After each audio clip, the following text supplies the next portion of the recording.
Have you ever thought about changing your setup so that your videos are a little bit different and now everyone's a little confused because you're like, what happened to the typical table? Because that is currently what I'm going through because I've been testing out a new kind of area that I've been filming in. This is now like a desk that I use, and I kind of prefer it. It's a little bit easier. Before, in case you didn't know, I was actually sitting on the ground, and I probably will still do that for some of my bigger videos or for some videos that have a lot more volumes to see, but for these smaller videos, I think I'm going to be doing it like this now. Anyways, hello everybody, this is That Manga Dude, and welcome to another FVI. Today, I'm going to be talking about 4 volumes, 4 different series that I read in the month of August 2025. 4 really great series. There is one series I will let you know when we get to it that I did receive from Yen Press for free, and thank you very much to Yen Press for providing that. But I will be giving my honest opinions on the series regardless. So yeah, I hope you're excited. It's going to be a really fun one. Let's get started right now. Okay, so this first volume is the volume that I did receive for free from Yen Press, so once again, thank you very much. This series originally released in 2023 from Kadokawa, and now released in English here, and it is Killed Again, Mr. Detective by Inaba, original story by Teni Woha, and character design by Richu. So yes, let's talk about who worked on this really quick. We have ourselves translation from Andrea McKnight, and lettering from Olivia Osana. So yeah, let's talk about this cover and spine. I actually do like this part of the cover. I don't know why they chopped it this specific way. I think it looks kind of not my favorite. I don't know. There's something about this like white border here that's like really throwing me off, and it's kind of annoying me, not gonna lie. But I kind of like that Killed Again, Mr. Detective is like on a like kind of like a notebook writing, which looks kind of cool. And then back, spine, and cover and spine and back cover are nothing to write home about. It's just a white background, so it's okay. I do like the illustration here. I just wish it was fully blown up instead of just partially cut off for some reason. Don't know why they did that, but hey, not my choice, but whatever. Alright, so we have ourselves a story that is going to be quite interesting, so I'm going to try to explain it without being like overly talking too much, basically. So, Sakiya Otsuki, he's the guy right here. He's a detective just like his super famous father, and the family has a very specific ability that allows them to die and be reborn. What people don't know is that they feel the death and all of the pains that go with it, so like if he gets stabbed, he's going to feel all of it until he dies and then is brought back, and etc, etc. With his partner Lilithea, who is this girl here, they begin their first big case, at least for the manga. It seems like the way the manga starts, it makes it seem like they've already been on a couple of cases, but for this specific one, they start off with a pretty big case, and yeah, I think the story is pretty good. I don't think the mystery is that interesting per se, but I do like some of the story beats with it. I do like that the reveal is left until the very end, which is really good. Gives me case closed kind of feelings about that, but yeah, overall I thought the story was pretty good. I think the pacing, not necessarily the best, especially for a first mystery, but I think it'll probably get better as we move throughout, and I think this benefits heavily from it being a light novel, so I feel like the light novel might be better personally, but overall I thought this first volume story was pretty solid. Now, in terms of the art, is also pretty good. It's got some nice backgrounds, and I like the sometimes intense intense drawings that are mixed in with like kind of like the simpler, quieter moments. Especially over like the moments when you discover the murderer and like some other of like the more exciting and dramatic moments. But overall, I think the story was pretty good. The art is pretty good. Is it gonna completely blow you away? Probably not. Is it a good mystery? For the most part, I think there are better mystery series out there. But if you're looking for kind of like another one just to fill that hole in your heart for another mystery series, I think this would be a good one to check out. Okay, this next manga, originally released in June of 2020 in Hakusensha's Alala magazine, that is Aki Akimoto's Mechanical Marie. Now, let's talk about who worked on this really quick. We have ourselves translation from Eleanor Summers and lettering from Ayla Nagamine. Yes. Now let's talk about this cover and spine. Cover is pretty good. I actually really like the illustration. I like that it's not just a white background. I do like that it's like got the circular part, kind of like a Fabergé egg or like a clock kind of thing that they're going for this like kind of mechanical feeling. I do love that the spine is green, and I love how like colorful and like popping out the title is. I just love that it's all in like pink, except for like the gear for the C. And then the back cover is kind of like a mirror of the front cover, just with text. So yeah, I think overall this one's pretty solid as well. Now coming into the story, we have ourselves Marie. She is a robotic maid, made for Arthur Louis Zetis. I think it's Zetis. The uptight hater of all lying humans and the heir to a massive influential conglomerate. Excuse me. Except for there's a catch. Marie isn't actually a robot. She's just a girl that has a very like monotone face, I guess, or whatever you want to call it. So now she has to pretend to be a robot maid with this guy who absolutely hates people who lie, but is totally down bad for her because he thinks that she's a robot. So it's this really strange and kind of weird relationship, but man, it is so funny. This story was absolutely hilarious. There's a lot of really funny moments from start to finish. I think the situations that they get themselves into is pretty great. I love like Marie's backstory is that she used to be like this like kind of kickboxer / fighter, and that's why she's like really strong as well. But she's always kind of just had this like face that never really showed any emotion, so it works perfectly. It's silly, it's ridiculous, it's fun, and I think it's like actually really well paced. It's a very easy, breezy read from start to finish, so you're not going to be sitting there being like, man, I really wish this volume would be over already, or like, wow, man, this volume went so fast. It's like that perfect set of pacing, and it's really, really good. Now, when it comes to the art, I think the art is really good as well. Some great character design, some pretty good actions, like sequences as well. I just love the movement. I love the action. It's just really well done. Perfectly interlaced with like the comedic moments as well. Some great facial expressions to mix in with those good comedy moments. So overall, I thought Mechanical Marie was actually way better than I expected. I don't know what I was expecting. I'm going to be completely honest when I was reading this, but I did very much enjoy it. It was a lot of fun, and I'm really excited to pick up that second volume. Alright, coming into Volume 3.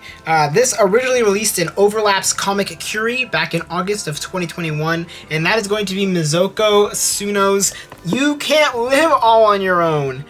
This is from Tokyo Pop, and let's talk about who worked on this really quick. We have ourselves editor, Katie Van Amberg, translator, Katie Kimura, copy editor, Sarah Levin, proofreader, Tina Seng, retouching and lettering by Vibrant Publishing Studio, and cover designer is Araceli Ejarque Villegas. Ooh, all right, now let's talk about let's talk about this cover and spine. I really do enjoy this cover and spine. I love that the title is interlaced between the characters. I love that it's on a pink cover. It looks really great. I love the framing. It looks nice. I love the characters. Kind of, you get an idea of who they are just from looking at this cover, which is great. I think that's always a good example of good cover design, is being able to explain everything without saying anything. It's all just with the visuals. So really good stuff. Back cover, it's just a pink back cover, so it looks cool, and I do really like how this looks on the bookshelf. It is pink with the yellow and a different kind of font that they use for the title, but I still think it looks really great. Woo! I almost dropped it. Okay, we have ourselves 4 characters, as the cover shows. It is Shuko, Eika, Misaki, and Shio. They are 4 adult women who all live under the same roof and are struggling with various aspects of their lives. From never finding the time for anything outside of work to the stress of just going with the flow and not following your peers and getting married or finding, like a pursuit for a job or anything like that. Each of these women find comfort with one another and help each other through their circumstances. So that's kind of what the story is all about. This first volume is very much just kind of setting up what all these girls are struggling with and how they find themselves within each other, which is really great. I love that this is like kind of a mix between like a nice friendship slice of life, but also kind of like an interesting story, kind of talking about the various struggles that women face in Japanese society and kind of just society and as a whole. One of the girls, just to give an example, is currently struggling, like I mentioned, with going with the flow. And one of the big things is that she feels like she's pressured to try to find a significant other because the people around her are getting married, they're having children and stuff like that, which I believe is like such a it's such a common thing in current society where like women are kind of like not necessarily threatened, but they are definitely egged on, and they're pushed more heavily to get married, to have children, to set up the home, blah blah blah, while the husband is just kind of the money maker, and just to kind of be there, kind of thing. Like, there's a lot of societal pressure for women, and I think it's tackled really well within this series, and I really appreciated that. I think it's just like nice to learn and just kind of be conscious of it, because being a man myself, obviously I don't know their struggles personally. Like, I don't have the same pressures that women do in this society, so it's nice to have like a kind of a reminder, like, hey, women do struggle with this kind of stuff, and listen to women because they have a lot going on in comparison to men, I would say. Now, when it comes to the art's really pretty. I love the character designs. I think the facial expressions are great. They capture the emotions of each of these characters and what they're going through really well. It also just flows really well. There's some really good paneling just across the board. I really like this. I really enjoyed this volume. I thought it was great. Just like one of those volumes that helps you like kind of think a lot, gets you thinking, but also just being an enjoyable read as well. I think it's like a perfect mix of that kind of stuff. So yeah, overall I would highly suggest this. It's really good. Okay, coming into our final volume. This released in bits and pieces and was collected together from stories from 2007 to 2017, and that is going to be Farewell Daisy from Jun Miyazuki. Okay, let's talk about who worked on this really quick. We have translation from Amanda Haley and lettering from Abigail Blackman. So yes, this is a gonna talk about that before. I'm gonna talk about that after, but let me talk about this cover and spine. This cover is beautiful. I love it. A full cover of the main character looks great, and I love that it flows into the spine as well as onto the back, which is really lovely. I love this like really strange design that you don't even know what this means until you get to the final story. But yes, I really do enjoy this cover and spine. Now let's talk about what's in this. So this is a short story collection, as the title suggests here, of various stories that Jun Miyazuki wrote between 2007 to 2017. And they range widely in terms of their topics, in terms of what they tackle. A lot of them do focus on female sexuality, so just keep that in mind. There are some very explicit scenes. Some of them can be uncomfortable, so just keep that in mind if you were going to pick this up and read it.